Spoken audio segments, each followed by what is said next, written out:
Quand une femme n'aime pas ses seins, ça peut avoir un impact sur toute sa vie.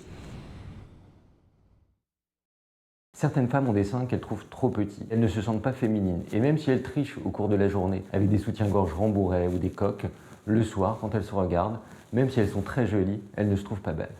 Outre les prothèses, qui restent la technique de référence pour augmenter le volume des seins, je pratique de plus en plus la technique de l'hypofilling, qui consiste à prélever sur la même patiente sa propre graisse, au niveau du ventre, des hanches, des cuisses, la traiter et la réinjecter au niveau des seins pour augmenter leur volume.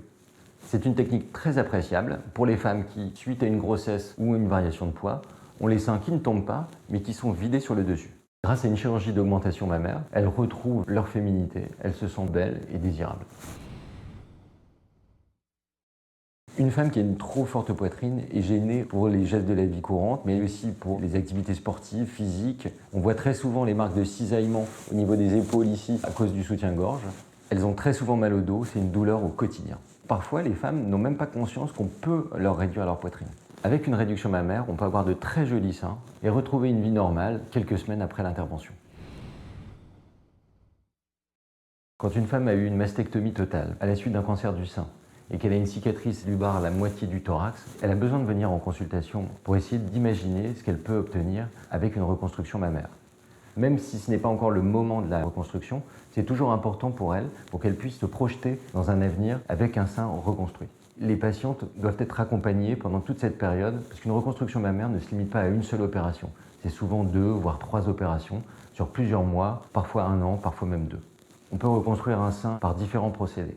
On peut utiliser sa propre graisse, un implant ou encore un lambeau, qui est une autre partie du corps qui va permettre d'apporter de la peau et de la graisse directement sur le sein. Ça dépend de la qualité de la peau, ça dépend de la forme du thorax, ça dépend de l'état de l'autre sein qui est toujours à prendre en considération également. Dans l'immense majorité des cas, on fait ce qu'on appelle une symétrisation de l'autre sein. Il faut bien prendre en considération l'état de la peau au niveau de la cicatrice de mastectomie. Une femme qui a eu des rayons ne pourra pas forcément avoir le même procédé de reconstruction qu'une femme qui n'en a pas eu. La reconstruction de l'aréole et du mamelon correspond toujours au dernier temps opératoire. Toutes les femmes peuvent faire une reconstruction, parfois même des années après la mastectomie. Si elles ne se sont pas senties prêtes dans les suites immédiates de leur cancer, elles peuvent prendre le temps de la réflexion et faire une reconstruction 2, 3, 4, 5 ans après. C'est tout à fait possible.